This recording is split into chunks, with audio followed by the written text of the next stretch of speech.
The Washington Post accidentally promotes a pro-life message in an article meant to rip Texas's anti-abortion law.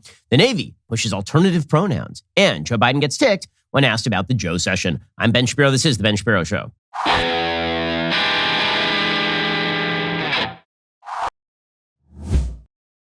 The Ben Shapiro Show is sponsored by ExpressVPN. Protect your online privacy today at expressvpn.com/Ben. We'll get to all the news in just a moment. First, as I'm saying, you need to use ExpressVPN. Why? Well, because have you ever read the fine print that appears when you start browsing in incognito mode? You think to yourself, incognito. That means that I am not cognito. Well, here's the thing. You are still cognito. People can still tell who you are because the simple fact is that even in incognito mode, it says your activity can still be visible to your employer, your school, or your ISP.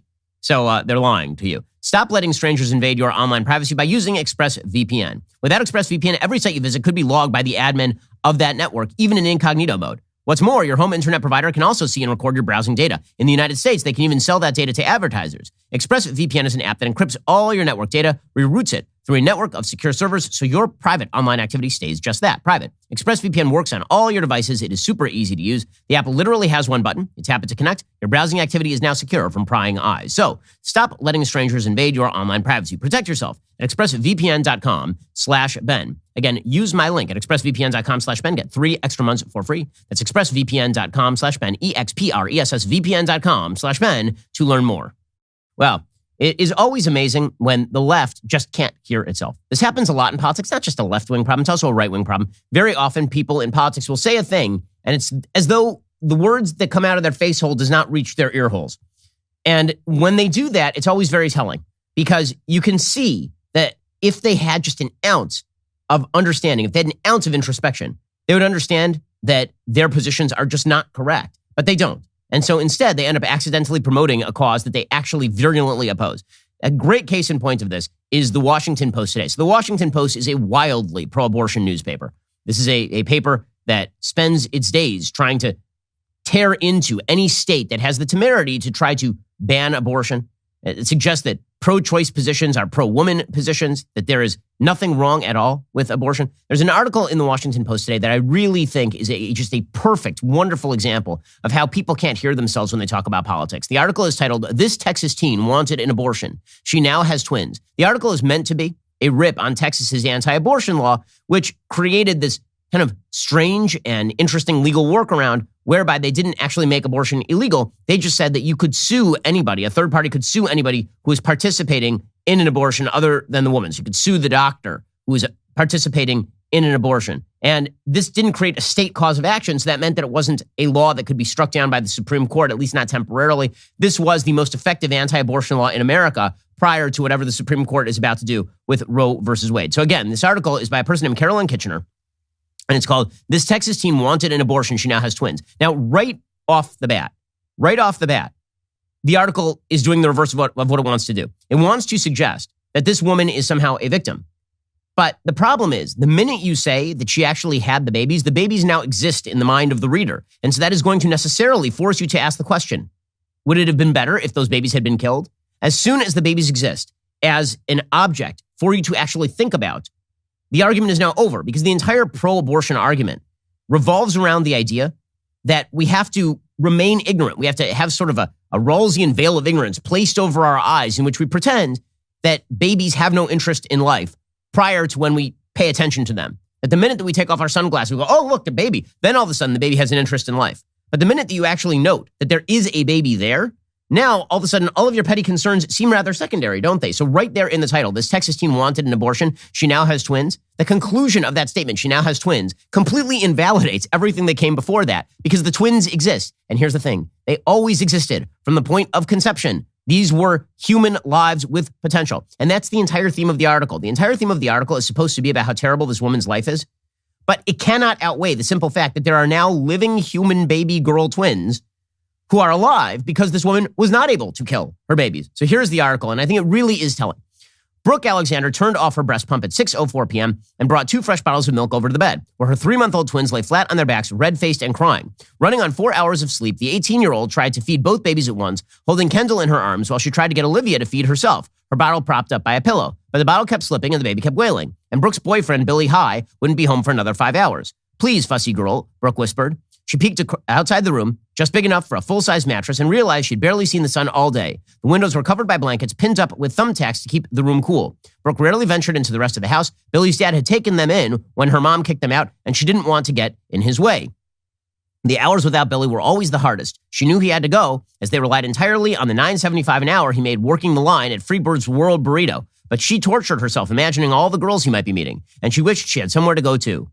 Okay, so again, this is supposed to be, she's so miserable, it's so terrible. Man, wouldn't she be living the free and happy life if she had just been able to kill these babies in the womb? And as we'll see in this article, this perspective completely falls apart on contact with reality. Brooke found out she was pregnant late on the night of August 29th, 2 days before the Texas Heartbeat Act banned abortions once an ultrasound can detect cardiac activity, around 6 weeks of pregnancy.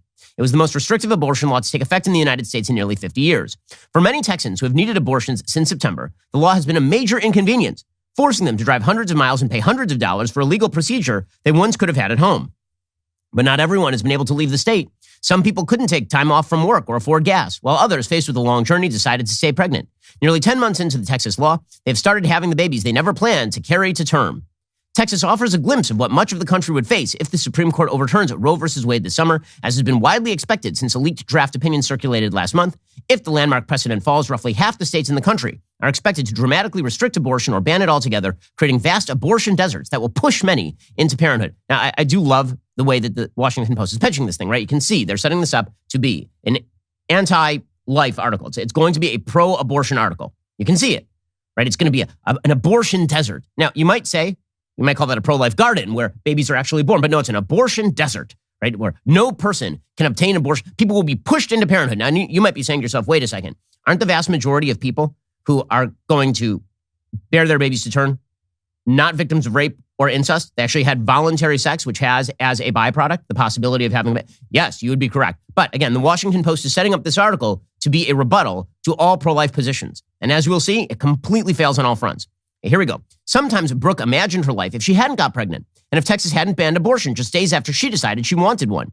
She would have been in school, rushing from class to her shift at Texas Roadhouse, eyes on a real estate license that would finally get her out of Corpus Christi. She pictured an apartment in Austin and enough money for a trip to Hawaii, where she would swim with dolphins in water so clear she could see her toes. Okay, so now you've got her priorities, right? These would have been her alternative priorities if she hadn't actually had her children and then brought them to birth and raised them. So on the one hand, 2 living babies. On the other, trip to Hawaii, hanging with the dolphins. You can see that this is starting to fall apart real quickly for the Washington Post. When both babies finally started eating, Brooke took out her phone and restarted the timer that had been running almost continuously since the day they were born. She had 2.5 hours until they'd have to eat again. Now, I love how the Washington Post treats like the basics of parenthood as though this is impossible. So for literally tens of thousands of years, human beings have been doing this sort of stuff. For all of my babies, we have 3. With the help of God, we'll have more. With all of our babies, we have to do this sort of stuff. So treating, everyday acts of parenting as though this is a massively undoable burden, this can only be written by a media reporter living in one of the blue cities where abortions are more common than births. Because for the rest of the world, this is just what we call living a normal life with small children. This is what it's like to raise a baby. Brooke and Billy first met at the downtown skate park with a big group of friends one clear night in May of last year. They didn't talk that first day, but Brooke noticed how effortlessly Billy dropped into the quarter pipe, the way his blonde hair flipped out from underneath his red beanie. She followed him on Instagram. Her stomach did a little dance when she saw that he followed her back. Soon they were spending almost every day together, throwing themselves into the Gulf of Mexico waves on Padre Island, watching the sunset over the pier. At the skate park, he'd help her do the tricks she'd been scared to try alone. "Pinky, promise me you'll do it," he'd say, all blue eyes and dimples, as she peeked over the edge of the ramp. Once he hooked her little finger, there was no backing down. Billy was different from the other guys Brooke knew. He held her hand in public and introduced her to her dad. When she took him to the mall, he grinned each time she stepped out of the dressing room, telling her how good she looked in each new crop top she tried on. He made her feel pretty. "I wasn't used to feeling that," Brooke said. Brooke took the pregnancy test at 11 o'clock on a hot night at the tail end of the summer. When the 2 pink lines appeared, she looked over at Billy, then slid onto the bathroom floor, finally connecting the signs she'd ignored for weeks. The nausea she'd chalk up to food poisoning, the 2 missed periods, that moment a few weeks back when Billy put a hand on her stomach and asked if she was sure she wasn't pregnant. Okay, so the 2 missed periods would have been the dead giveaway right there. Leaving Billy in her bedroom with the pregnancy test, Brooke grabbed her keys and drove to her best friend's house, where they sat on the bed and examined her options. She could always get an abortion, she told him. Then he reminded her of something she vaguely remembered seeing on Twitter. A new law was scheduled to take effect September 1. Brooke had 48 hours. The abortion clinic in South Texas, 2.5 hours from Corpus Christi, had no open slots the next 2 days, with patients across the state racing to get into clinics before the law came down. So first of all, there's something appropriately dystopian about the idea that there is one place where you can still kill your baby in the nearby area, and it's just swamped. Like, people are just, we got to kill our baby today. Like, now's the day. When Brooke called, the woman on the end of the line offered the names and addresses of clinics in New Mexico, a 13-hour drive from Corpus Christi. In the meantime, the woman said Brooke could get an ultrasound somewhere nearby. If she was under 6 weeks, they could still see her. We're going to see how far along it is, Brooke texted her dad, Jeremy Alexander, later that night. See if abortion is an option. What's the cutoff date, he asked. They just passed a law today, she responded, in the early hours of September 1st, referring to the ban that had just taken effect. What the effing odds? I believe it's 6 weeks. Fingers crossed? 4 question marks, her dad said. But first of all, there's something deeply wrong with I'm keeping my fingers crossed that the baby is small enough that you can still kill it. This article is not going in the way the Washington Post wants it to go, and it gets worse. Brooke found a place that would perform an ultrasound on short notice and scheduled an appointment for 9 a.m. The Washington Post continues, and I'm reading this at length because, again, I think that it's important to notice that when the euphemisms slip away with regard to abortion, once the babies actually come into the picture, the pro-choice position completely collapses. It just disintegrates. The Washington Post writes, whenever a new client walks into the pregnancy center of the Coastal Bend, they're asked to fill out a form. After all the usual questions of name, date of birth, marital status, comes the one that most interests the staff. If you are pregnant, what are your intentions? From there, the team sorts each client into one of 3 groups. If they're planning to have the baby, LTC, likely to carry. If they're on the fence, AV, abortion vulnerable. If they're planning to get an abortion, AM, abortion minded. The pregnancy center of the Coastal Bend, which advertises itself as the #1 source of abortion information in the region, is one of thousands of crisis pregnancy centers across the United States, anti-abortion organizations that are often religiously affiliated. When Brooke showed up with her mom for her appointment, she had no idea she'd walked into a facility designed to dissuade people from getting abortions. These are the bad guys in the piece. As we'll see, they're not the bad guys. The entire moral narrative that the Washington Post is telling right here, it does not hold. Brooke also didn't know how much significance her form held for the staff. By signaling she wanted an abortion, she became their first AM of the Texas Heartbeat Act. Brooke heard about the center from her mom's friend, who knew she needed an ultrasound. This place offered them free.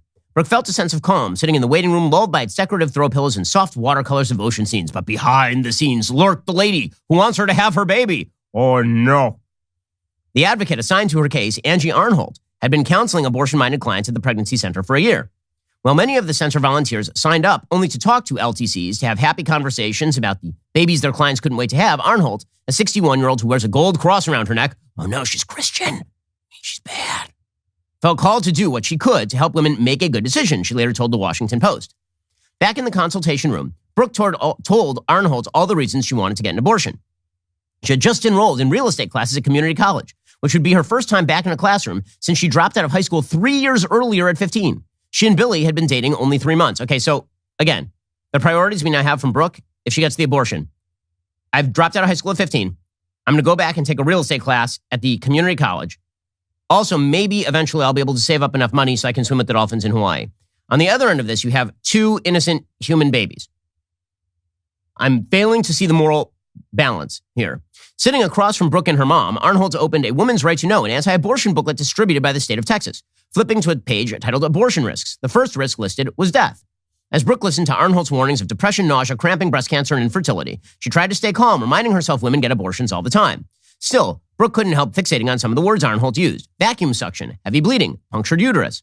And then the Washington Post adds serious complications from abortion are rare, et cetera, et cetera, et cetera. They never point out that the vast majority of women in the United States who give birth and go all the way through the process of pregnancy, they have a recovery period and then they're fine. Starting to panic, Brooke looked over at her mom. When she found out Brooke was pregnant, Terry Thomas told her daughter to get an abortion. While she was a devout Christian, going to church a few times a week and twice on Sundays, she had her own views on this particular issue.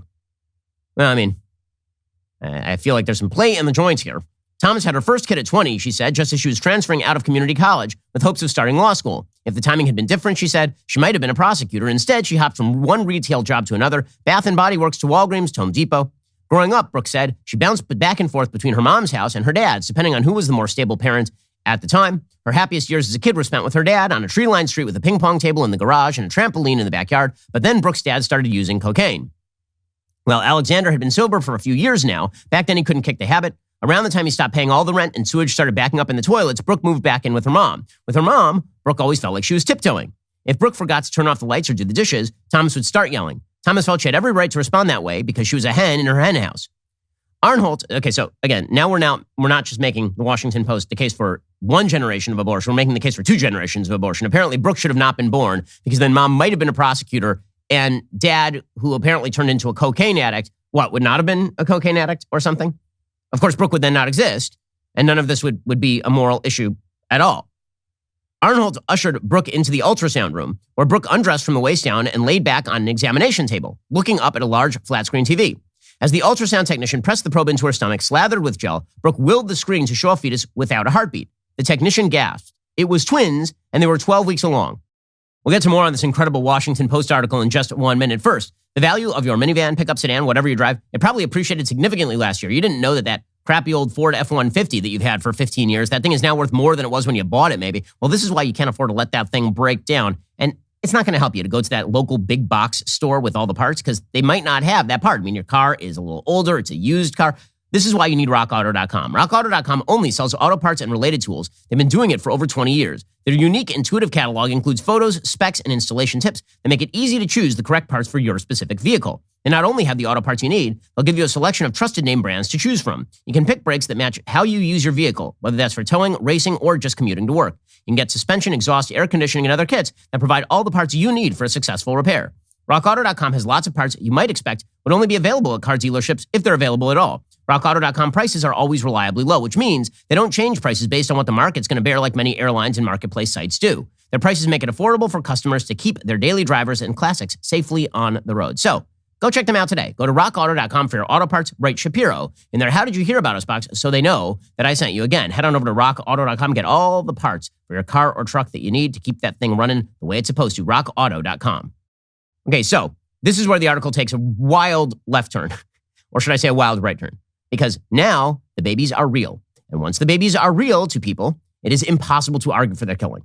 It now becomes impossible to argue in favor of their killing. So again, the notion that all of this is a matter of moral apathy lasts precisely as long as you pretend that the baby doesn't exist. But in the article, once the baby exists, now the Washington Post is in trouble because they can't talk their way out of this one. And by the way, by the time you're talking about a baby that is 12 weeks old, you're talking about skin and fingernails beginning to grow. You're talking about the changes triggered by hormones to make the external sex organs appear, not sex assigned at birth, like actual biological sex. The kidneys are making urine. Like, this is a very mature baby at 12 weeks along. Are you sure? Brooke said, oh my God, oh my God. Thomas recalled saying as she jumped up and down, this is a miracle from the Lord. We are having these babies, which is the normal human reaction to, oh my God, you have twins and they are 12 weeks old and they're healthy and they're growing inside you. Brooke felt like she was floating above herself, watching the scene below. Her mom was calling the twins my babies, promising Brooke she would take care of everything as the ultrasound technician told her how much she loved being a twin. If she really tried, Brooke thought she could make it to New Mexico. Her older brother would probably lend her the money to get there, but she couldn't stop staring at the pulsing yellow line on the ultrasound screen. She wondered if her babies had heartbeats, as these women said they did, was aborting them murder. These are the questions that become unavoidable the minute you get past the euphemisms, and the Washington Post made the mistake. They got past the euphemisms. It's a problem. Eventually, Arnholt turned to Brooke and asked whether she'd be keeping them, and Brooke heard herself saying yes. And then it talks about the pregnancy and how she and her boyfriend formed a plan in which she would join the Air Force as soon as he graduated from high school. Apparently, this would be bad, right? In the Washington Post view, it would be very bad if he joined the Air Force. By the way, his actual alternative to joining the Air Force was apparently that he was going to hang out at the skate park. I kid you not. So, in other words, these babies didn't just get to live. They also created a plan whereby mommy marries daddy. Daddy drops being a bum at the skate park and actually goes to the Air Force and becomes a responsible human being. And mommy ends up married with kids. I fail to see how this is the horrific ending to the story that the Washington Post had sort of promised here. Right? This is, apparently she drops out of real estate school. But again, she dropped out of high school at 15. So I don't find that particular, like, to blame that on the babies alone or blame that on the pregnancy seems a little bit off. But here is the conclusion of the article, because this is the part that really is amazing. Okay, because it talks about what exactly she ended up doing. It says, 3 weeks later, the baby stayed home while Brooke and Billy drove to the courthouse. Billy was about to leave for a 5-month stint in basic training and technical school. For Brooke to qualify for military benefits, they had to get married. Oh no, you mean forming a nuclear family in which dad is around to help take care of the babies? No, this is the worst of all possible worlds. At 11 o'clock on a Monday morning, they walked into a courtroom with an American flag behind the bench, Brooke in a flowery sundress, Billy in jeans. She looked around for white dresses on Amazon, but couldn't justify the $30. She was terrified she'd run out of money while Billy was away. The loneliness scared her too. She kept imagining the long nights alone in Billy's house, trying to calm 2 crying babies without him. He wouldn't have his phone at basic training. She would hear from him mostly through letters. She knew she'd have to manage that little voice in the back of her head. What if he changed his mind about their life together? Standing with Billy in front of the justice of the peace, Brooke told herself that one day they'd have their love story moment. She'd walk down the aisle in a wedding gown. Their friends and family would cry and cheer as she and Billy publicly declared how much they meant to each other. I, Brooke Alexander, take thee, Billy High, to be my wedded husband, she repeated. If it wasn't for the Texas law, Brooke knew she might not be standing here. And this is the conclusion of the Washington Post. And the fact that the Washington Post thinks that this moral balance, what they're about to do, the balancing act they're about to do, is even remotely close to equal on both sides, demonstrates the perverse morality of the pro-abortion movement. If it weren't for the Texas law, Brooke knew she might not be standing here. She'd probably be studying for her next exam, while Billy mastered some new tricks on the quarter pipe. She liked to think they'd still be together, spending their money on movie tickets and Whataburger instead of diapers and baby wipes. Yes, a life worth envying.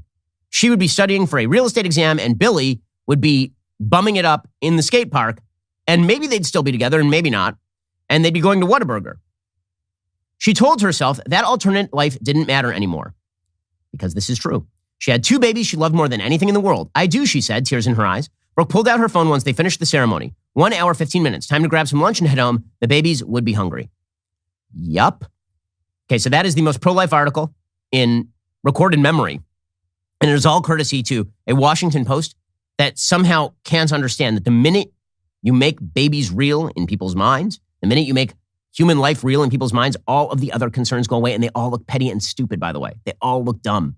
I'm sorry. The life, and it's all inherent in the photo. Okay, the photo on that article is a photo of her with both babies in front of her.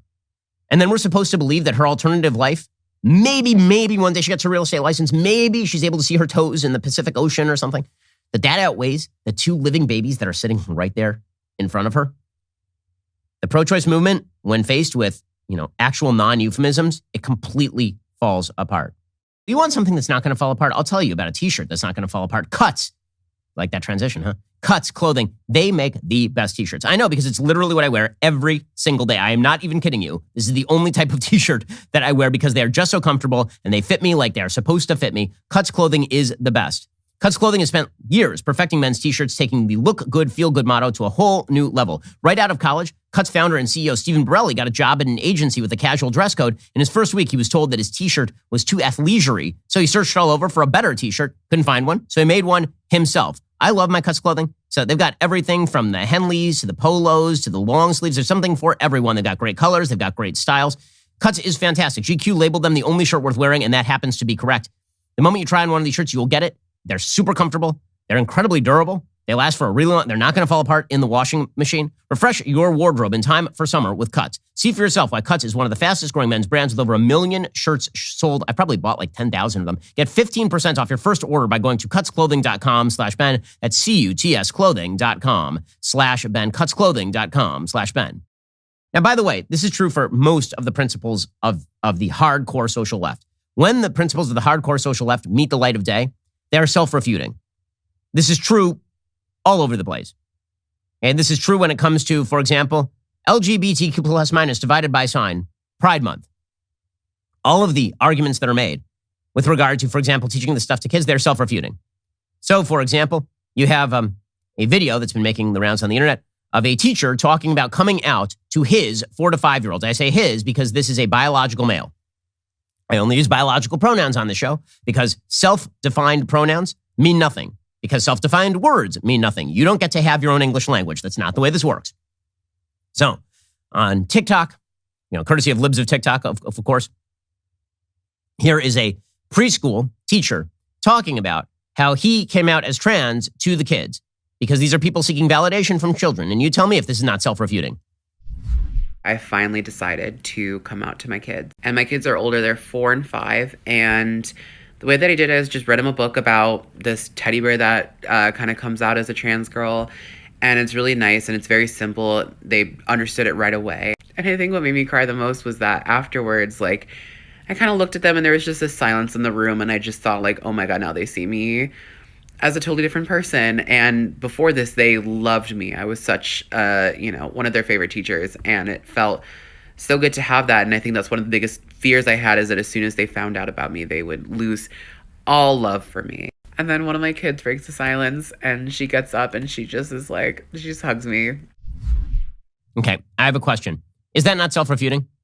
You have a biological male with, once again, a voice deeper than mine, talking about how he has revealed himself as a female to small children and crying over his validation at the hands of small children. You're saying the quiet part out loud, guys, which is that this is not about the care and health of kids. It is about you validating yourselves by going to a bunch of kids who are too ignorant to know better and confusing them about gender and sexuality. That really, it's about you. It's not about the kids. And this is why one of the most Orwellian lies that we've seen when it comes to LGBTQ plus minus divided by sign ampersand tilde.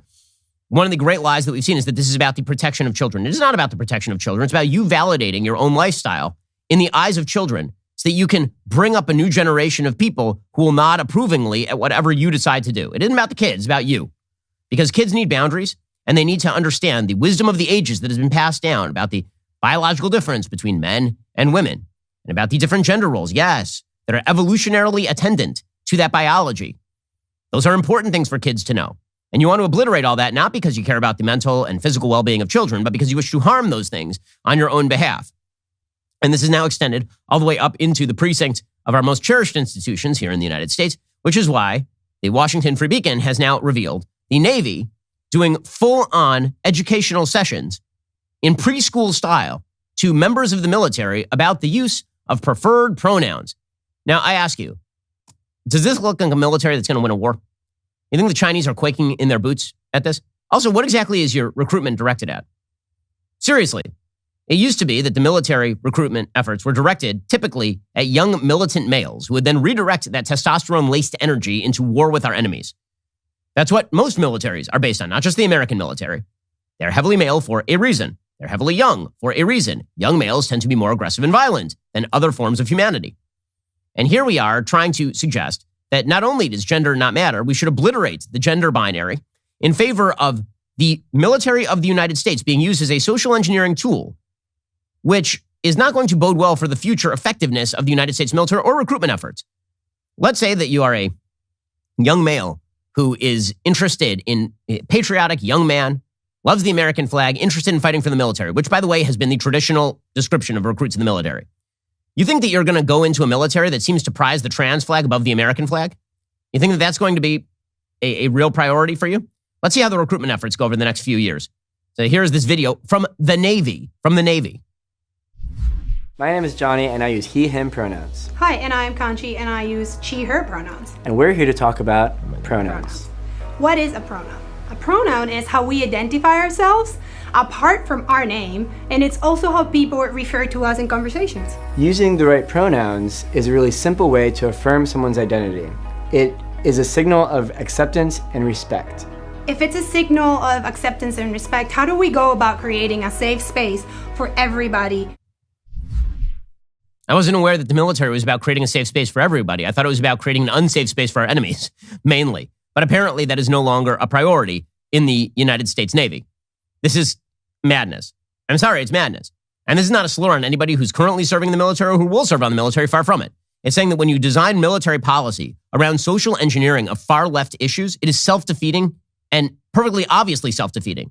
You have a man here who is explaining that he is him, wearing a rainbow sweatshirt, and a woman who is wearing some sort of lettering with the trans flag coloring, explaining to members of the United States Navy why it is important to create a safe space for everyone in use of pronouns. Yes, it seems like our society is in the best of hands. Meanwhile, speaking of self-defeating, Megan Rapinoe, who has made a name for herself by being one of the most privileged people on planet Earth, namely a woman who makes her living actually playing a sport that no one watches except once every 4 years during the World Cup, when we are forced to watch by the media, which has decided to make women's soccer the most important thing in America. Megan Rapinoe, who also sued U.S. Soccer along with her teammates for pay discrimination, despite the fact that they voluntarily signed a contract based on certain levels of pay. And so she came out the other day and she said, quote, I am 100% supportive of trans inclusion. People do not know very much about it. We're missing almost everything. Frankly, I think what a lot of people know is versions of the right's talking points because they're very loud, they're very consistent, and they're relentless, says Megan Rapinoe. So I have a question. If Megan Rapinoe is so much in favor of trans inclusiveness in women's sports, why don't we just obliterate the women's category altogether and you can get your asses kicked by a bunch of under 14 boys from the Dallas Football Club, which is precisely what happened to the U.S. women's soccer team. Like they practice with junior high boys, the women's soccer team. That is not a slur against women playing soccer. That is to point out that if you obliterate gender distinctions between male and female and pretend they don't matter at all, but then you reap the benefit of being a female soccer player, you don't get to have it both ways. The culture battle in the United States right now is predicated on people pretending not to see the stuff that is directly in front of their face. Pretending not to see the fact that, for example, a human life in the womb is a human life in the womb. Pretending not to see that males and females are different. Pretending not to see that when adults are preying on 4- and 5-year-old children to validate their own feelings of sexual identity, that is a problem. Refusing to see that when the military makes its central core value, quote unquote, celebration and acceptance of identity, that cuts directly against what a military is supposed to be, namely a giant break things machine. And then it turns out that when we see the actual evidence of that in front of our eyes, there's a pretty significant backlash. And the left can't stop pushing it. They can't. Even the areas of unity, the left can't stop it. So, for example, one area where there should be unity, right, where the left and the right should be able to come together is on the celebration of Juneteenth. I'm not against the celebration of Juneteenth. I'm fine with Juneteenth. I think Juneteenth is good. I think a national holiday in the United States celebrating the end of slavery is a good thing. And using Juneteenth, which was a holiday that predominantly was celebrated in Texas when Texas slaves found out that they were free. Slavery didn't officially end until the passage of the 13th Amendment. And so there were still a couple of states, I believe it was Kansas and New Jersey, actually, where slavery was still legal until like December of 1865. But the Juneteenth celebrations, latching onto the Juneteenth celebrations that already existed in parts of America and using that as the date to celebrate the end of slavery in the United States, one of the great signal, wonderful moments in American history, that's a purely good thing. I don't have any problem with that at all, because the United States is a country where hundreds of thousands of white people died in order to free black slaves. We should remember that. Okay, that is an important thing. Okay, but the left can't just stop there. They can't just say, okay, we all agree, slavery was bad, wonderful thing the United States ended it. Instead, they've decided to make Juneteenth and its celebration a referendum on the evils of America, which is ridiculous. It should be about the goodness of America. It should be about the fulfillment of the promise of the 4th of July, the extension of that to all citizens, right? That's what Frederick Douglass would have said when he spoke about why 4th of July, he didn't feel perfectly included in that before the freeing of the slaves. What he was saying is that the promises of the 4th of July are universal, and we need to fulfill those. But the left can't help themselves. And so everything turns into a culture war battle, and they sometimes just let it slip, and it's really ugly. So, for example, you have Sarah Haynes on ABC saying that Juneteenth is a more authentic celebration of American freedom than the 4th of July. Now, let's be real about this. Until 5 years ago, very few people in the United States outside of the black community and in certain states that celebrated Juneteenth had ever heard of Juneteenth. And the reason for that is because most people believed that the Civil War innately meant that now 4th of July included black Americans. Because once you're an American citizen, you celebrate the 4th of July. That was the basic idea. You are now integrated into the American bargain. So the notion that Juneteenth overcomes the 4th of July rather than adumbrating the 4th of July is incorrect. But the left has to posit these two in direct opposition to one another in order to maintain that the American flag is still bad. So here's Sarah Haynes on The View making this case. Ever since I learned about Juneteenth, which wasn't as young as you probably did or anyone else, I learned a few years ago, and I was like, how did I not know about this, that we were celebrating 4th of July, which was freedom of America, when freedom of American people didn't happen until Juneteenth. So in some ways, the celebration feels more authentic on Juneteenth. More authentic than the 4th of July. Well, no, how about as authentic as the 4th of July, or as an additional holiday to the 4th, like Sunny Hostin goes even further because the left, again, they can't help themselves. And she brags about her family not celebrating the 4th of July, which is amazing. So what, you didn't believe that black Americans were included in the bargain of America until Juneteenth? I don't remember Barack Obama even mentioning Juneteenth as president of the United States. This is something that came up in the course of the last 3 years on a national level. I love what I'm hearing because I remember years ago, even on this show, Whoopi and I were talking about it. And I said, my family never celebrated July 4th. And it was met with like so much shock. And it was because, my father was a student of history, my mother a student of history, and my father taught me very early on what Frederick Douglass's, what I thought was a famous speech, what is the 4th of July to the slave? Because it was not freedom to black people. It was, black people were still enslaved. Okay, again, you don't have to posit these things as mutually exclusive or anti-unity, but the left feels the necessity to do that. And it's ugly and it's wrong. Okay, in just 1 second, we're going to get to the latest on the economy. Joe Biden is blundering around in Delaware, making a mockery of himself. Meanwhile, the economy is sinking into the mud. Did anyone think like a couple of years ago that inflation would be in 8% range or that fuel prices would get into the like $6, $7, $8 range? According to leading industry sources, grocery stores across the United States are now worried about food shortages. As a result of this crisis, survival food is actually really, really important. By the way, we should have this for any sort of possible disaster. We're not talking nuclear war here. We're talking about the possibility of, like, if you live in the Southeast like I do, a hurricane. Or you're talking about in the West, you're talking about an earthquake or a tornado if you live in the Midwest. But there's always the possibility you are going to need a survival food kit. So why not just go do it right now? 4 Patriots survival food kits are a tremendous value. This is not ordinary food. It's delicious, nutritious, good for 25 years, super survival food. So you buy it, you stick it in the closet, and they don't have to worry about it until, God forbid, there's an emergency. Customers rave about the flavor and how long it lasts. Go to 4patriots.com/Ben100. Get your 3-month survival food kit, all your free gifts, and for a limited time, get $100 off your order, which is a great deal. These survival food kits, they're famous for selling out. Now they are back in stock. You'll get loaded up with $273 worth of free gifts when you get yours today.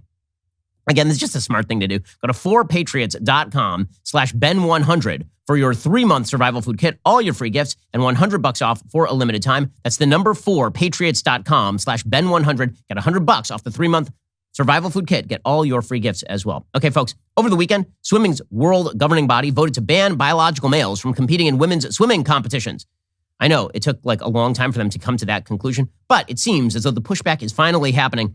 Sanity might be making a comeback, but if it is, that is in no small part thanks to Matt Walsh's groundbreaking film, What is a Woman?, the #1 documentary in America. It is the most talked about documentary in the country. It's now surpassed over 5,000 ratings on Rotten Tomatoes with an audience score of 97%. By the way, still no official ratings on Rotten Tomatoes because that's the way they roll. What is a Woman? Is also a soon-to-be best-selling book you can pick up now on Amazon or wherever books are sold. Big things are happening here at the Daily Wire. It's never been a better time to become a member. With your support, we're not only affecting real change in the culture, we're creating new alternatives to broken institutions. So like when Disney and Hollywood canceled Gina Carano, we uncanceled her, and then we made a fantastic Western with her, Terror on the Prairie. You can see that right now when you are a member. And we are building the future we want to see. We've decided we're going to sink $100 million into making non-woke kids programming.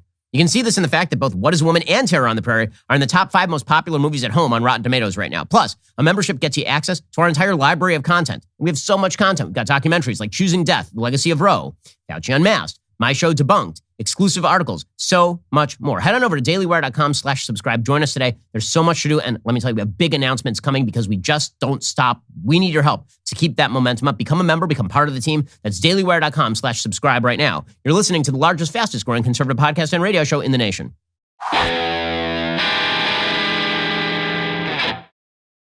Well, meanwhile, as the culture wars in the United States grow more polarized, the economy continues to sink into the mud. So Joe Biden is still hanging out in Delaware and falling off bikes and stuff and then walking along the beach and hopping on invisible pogo sticks and doing the things a normal president does, you know. And he was walking on the beach, and a reporter made the giant mistake of asking him about the fact that his economy has slipped into recession for no reason other than his own crappy policy. And he immediately launched into attacks on the press. If Donald Trump had attacked the press this way, it would be an attack on our free press. It would be a violation of the Constitution. Joe Biden's like, I hate you guys. And then he just falls over and like, oh my God, what a hero. Here's the president of the United States. I promise. Recession's even more likely than ever. Not the majority of them aren't saying that. Come on, don't make things up, okay? Now you sound like a Republican politician. I'm joking. That was a joke. But all kidding aside, no, I don't think it is. I was talking to Larry Summers this morning, and there's nothing inevitable about a recession. You're a liar and a dog pony McShowface. But it's just a joke, guys. Just joking. No, So here's the problem. Right now, the stock market is likely to go down a significant amount more. According to virtually all sources, Morgan Stanley is now saying that a recession would take the S&P 500 another 15 to 20% lower. This makes sense. As I suggested the other day, right now, the price-equity ratio was way out of line on stocks. Basically, the price of stock was not reflecting the underlying earnings of a company, the price earnings ratio, the P&E. The earnings of these companies is likely to go down as the market starts to crater, and that means the price is going to come down too. According to the Wall Street Journal, another week of whipsaw stock trading has many investors wondering how much further markets will fall. If history is any guide, the sell-off might still be in its early stages. Investors have often blamed the Federal Reserve for market routes. It turns out the Fed has often had a hand in market turnarounds as well. Going back to 1950, the S&P 500 has sold off at least 15% on 17 occasions, according to research from Vicky Chang, global market strategist at Goldman Sachs. On 11 of those 17 occasions, the stock market managed to bottom out only around the time the Fed shifted toward loosening monetary policy again. Well, right now, the Fed is not talking about loosening monetary policy until mid-2023, probably. Getting to that point may be painful, says the Wall Street Journal. The S&P 500 has fallen 23% in 2022, marking its worst start to a year since 1932. The index declined 5.8% last week, and the Fed is only just getting started. After approving its largest interest rate increase since 1994 on Wednesday, the central bank signaled it tends to raise rates several more times this year so it can tamp down inflation. So what it looks like right now is that a bunch of companies are about to have a bad earnings quarter, and that means that the price on the stock is going to continue to dump, and that means you can expect the stock market to continue to decline even further. Meanwhile, the federal government continues to try to pour money into an inflation-ridden economy. The Wall Street Journal pointing out, remember all that infrastructure money, that great infrastructure bill that Joe Biden was pushing? All that money is starting to come online. The problem is we're in the middle of an inflationary cycle. So we're now shoving $1 trillion into infrastructure at a time when we already have inflated prices on everything. According to the Wall Street Journal, construction projects across the United States are running short on labor just as $1 trillion in federal infrastructure money starts to kick in, leading companies to get creative in their quest to attract and retain workers. Well, what's actually going to happen is you're going to see wages increase because more money is being shoved into the system. You have a limited supply of labor, which means higher wages, which means higher prices, which means more inflation.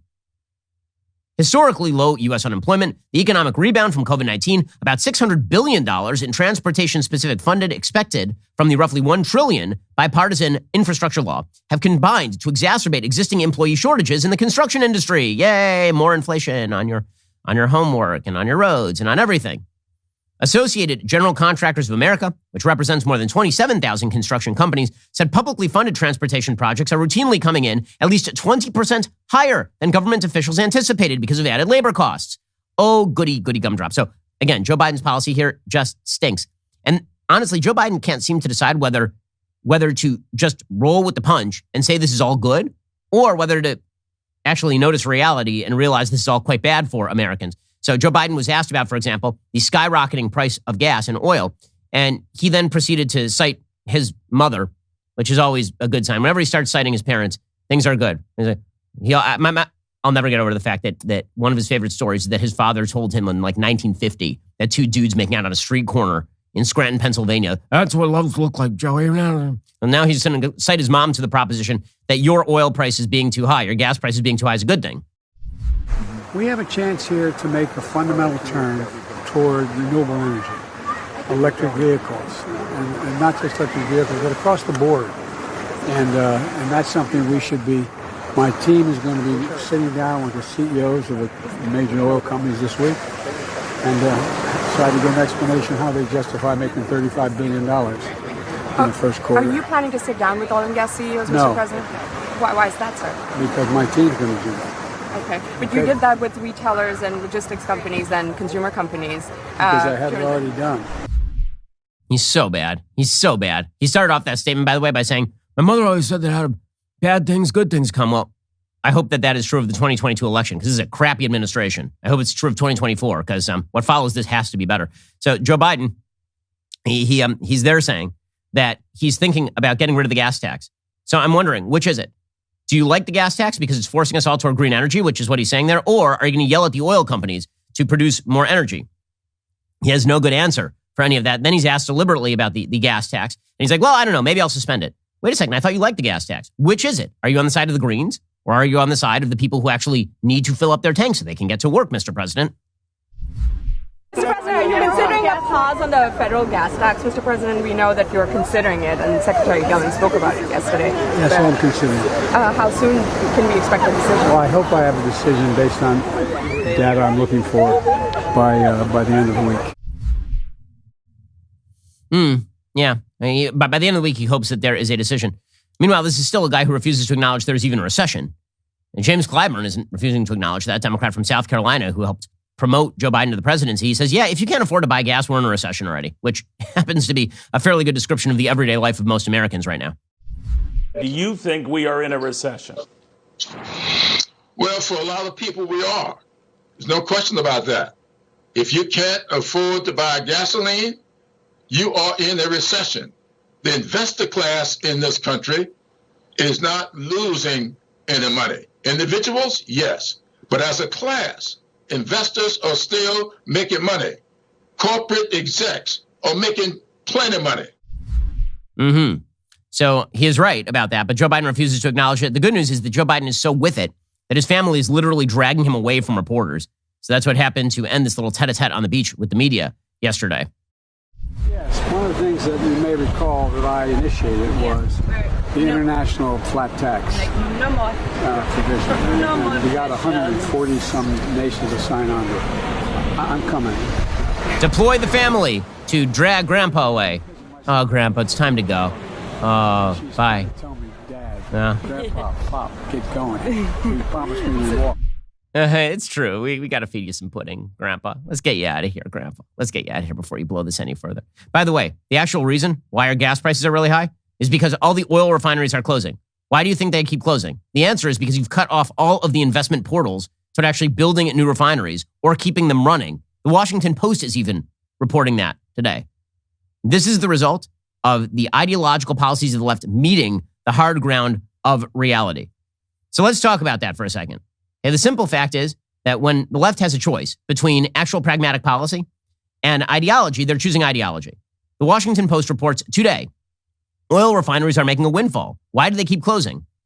Okay, and the answer is it explodes so many leftist myths. So one of the leftist myths is that corporations never look down the line, that they're always concerned just about the profits today. But that is incorrect. That is incorrect. The reason it's incorrect is because you have to look down the line at where you're going to put your dollars for the future.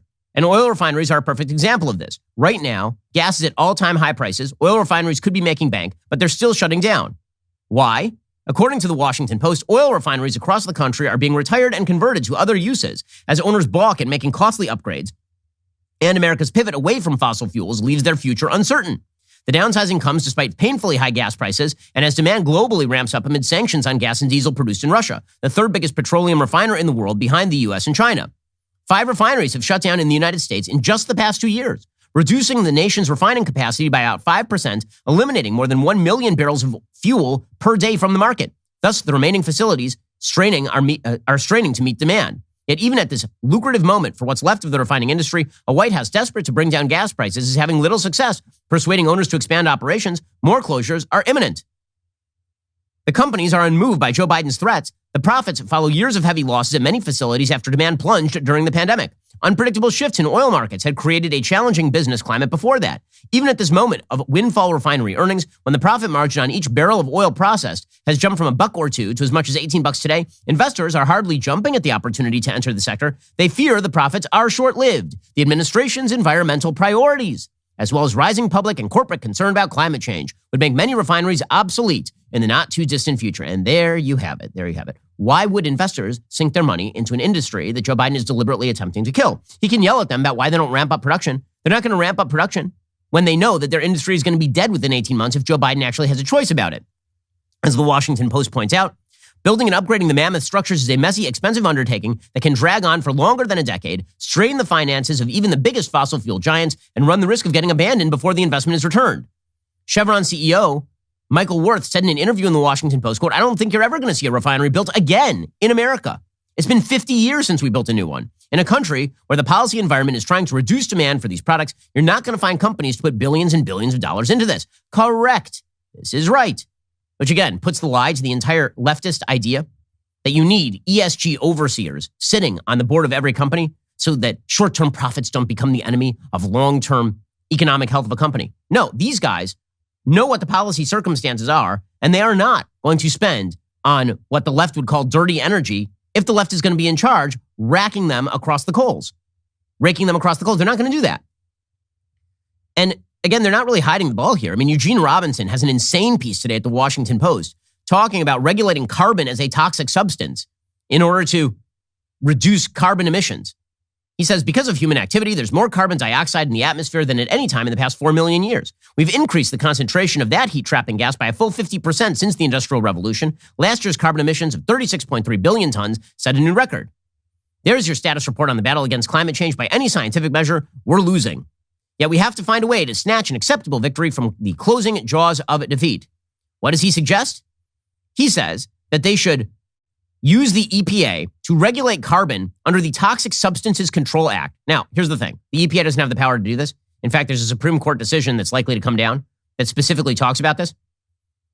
But Eugene Robinson wants to simply use a 3-letter agency staffed by career bureaucrats to kill the energy industry in the United States by regulating carbon, which, last I checked, is, you breathe it out, right? That's what comes out of your body after you breathe in oxygen. Carbon dioxide comes out of your body. He wants to regulate that as a toxic substance via the EPA. And then you wonder why you're going to have a hard time getting people to actually invest in the building of new refineries, why you can't ramp up production. That would be the reason. And all of this is part and parcel of a broader problem in global politics right now. And that broader problem is a failure of the false consensus. I talked about this a little bit yesterday. But right now, you have an elite class that lies, and they lie on a regular basis. So they offer you a bunch of self-contradictory notions. They say, for example, we are in favor of free market capitalism. Also, you have Klaus Schwab out there saying, we need to construct a market that's going to be the best for everyone, including all stakeholders. And if that means great redistribution, and if it means subsidies, and if it means we control everything, that's how we do free markets. And a lot of people are looking at that and going, okay, on the right, they're looking at that and saying, no, you don't like free markets, you're lying. You're using the free markets to maintain control. And on the left, you see them saying the same thing. They're saying, okay, well, if you want top-down centralized control, why are you allowing the free markets to even exist? Is that just to enrich your buddies? That false consensus is breaking down. And it's exacerbated by the fact that you have companies like BlackRock that have decided to endorse this sort of stuff. Fascinating article over at the Wall Street Journal today talking about how BlackRock is basically now using the auspices of free markets in order to cram down centralized governance. And it's something our friend Vivek Ramaswamy has talked about. This is why he is forming a fund deliberately mirroring BlackRock's trades, but without the ESG crap. According to the Wall Street Journal, BlackRock casts votes on tens of thousands of proxy proposals a year. The responsibility rests with a team of about 70. Millions of people are invested in the stock market through BlackRock's index tracking funds. As these passive investments have grown in popularity, so have the firm's stakes in 13,000 companies worldwide. So has the clout of BlackRock's investment stewardship team. The tiny group of analysts, BlackRock has about 18,400 employees all told, looks after the interests of investors in the firm's $4.6 trillion worth of passive funds. In other words, BlackRock is investing more money into the market. They are managing more money in the market than the budget of the entire United States government was as of about 3 years ago. That means weighing in on matters as varied as executive compensation, climate change, and abortion access. Chief executives jockey for time on analyst calendars. They have the power to unseat directors and upend corporate decision-making. The team last year engaged with 2,300 companies via emails, phone calls, and meetings, and ultimately voted on 165,000 proposals at 17,000 shareholder meetings. It can feel like a lot of power sometimes, said a former investment stewardship team analyst. BlackRock's growth and the way it has sought to wield its influence has rankled corporate executives, particularly those in the oil and gas industry.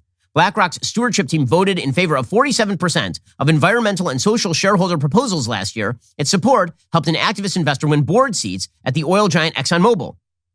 We have a bunch of new emperors. They're the people who vote the shares in the index funds, said Charlie Munger, vice chairman of Berkshire Hathaway and Warren Buffett's business partner. A group of Republican senators last month introduced a bill calling for individual investors in passive funds to have the option to vote their shares, a move meant to curb the power of BlackRock and its ilk. Vanguard and State Street Corp, BlackRock's two biggest rivals, also have small stewardship teams. Both of them are wildly to the left. Vanguard has 60 analysts who basically control how all of this money is invested and what sort of conditions they wish to cram down on a vast variety of companies. State Street has maybe 12. BlackRock chief executive Larry Fink has said he wants to get to a place where all individual investors can vote their own shares. The firm has given that option to institutional investors that control some $2.3 trillion in assets. Investors representing about a quarter of that sum have taken the company up on the offer. But that doesn't mean that those institutional investors are not then doing the same thing. All of this plays an especially important role for index fund investors because they don't have the option to sell holdings in companies that aren't performing as expected. The analysts range in seniority. Their average tenure is 15 years. Some are fresh out of college. They have a bunch of woke college students who are now determining how $4 trillion of assets get invested in companies and what they wish to cram down on those companies.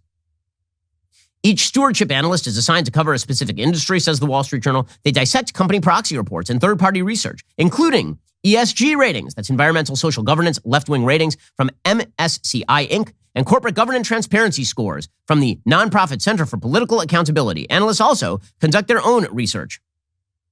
Activist investors looking to shake up a company's board sometimes pitch the stewardship team directly. In some cases, they introduce their director candidates to members of the stewardship team in person or, since the start of the pandemic, privately. Again, this means that basically you have a group of quasi-elites who lie to you. They say they are in favor of free markets, and then they cut directly against the free market interests of the companies in which they invest, instead seeking to cram down their particular politics. And when people notice, they get angry. On the right, they get angry because this ain't the free market. And on the left, they get angry because they say, okay, if we're going to have centralized governance, why are we making your friends rich? That's just on economics. On cultural affairs, the equivalent is where you have a bunch of people in positions of power who pay lip service to belief in God and Judeo-Christian values and then tell you they need to cram down woke pronoun education in the Navy. And a lot of people on the left go, so why are you bothering to pay lip service in God? Just cut that crap out. And people on the right go, you obviously don't believe in God, which is why you're doing this thing in the first place. And then you wonder why politics is polarized? It's because basically you have a group of elites, college-educated, white liberal elites, who have decided that they're going to have the baby. They're going to use the auspices of free markets, which are incredibly powerful, in order to control things. And you have a bunch of people who are also going to use the auspices of sort of populist language about morality in order to pretend that they are moderate when they are not, in fact, moderate. And increasingly, people are seeing through this veil. And when that breaks down, things get uglier. This is why the elites, as a class, need to grow a humility organ. They need to actually grow some humility. They need to recognize that the free markets do not exist for them to manipulate.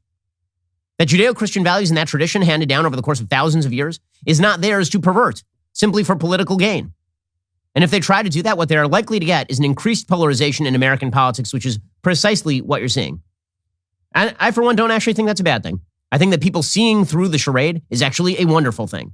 Because for too long, you have a bunch of people who lie about what it is that they do for a living, where they are activists on behalf of their own moral code while wielding the tools that actually make civilizations powerful.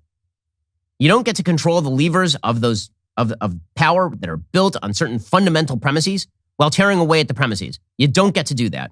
I think more and more people are waking up to that day after day. Alrighty, we'll be back here later today with additional content. In the meantime, go check out one of our newest podcasts, Morning Wire. On today's episode, they report on the growing crisis American farmers face amid skyrocketing costs. That episode is available right now on Apple, Spotify, or wherever you listen to podcasts. Make sure to tune in. I'm Ben Shapiro. This is The Ben Shapiro Show.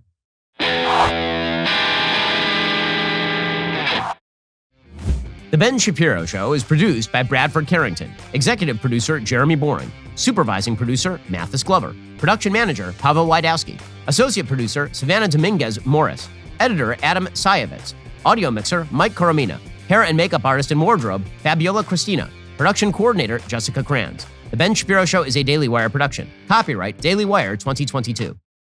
John Bickley here, Daily Wire editor-in-chief. Wake up every morning with our show, Morning Wire, where we bring you all the news that you need to know in 15 minutes or less. Join me and my co-host Georgia Howe for daily coverage of all the biggest stories on Morning Wire.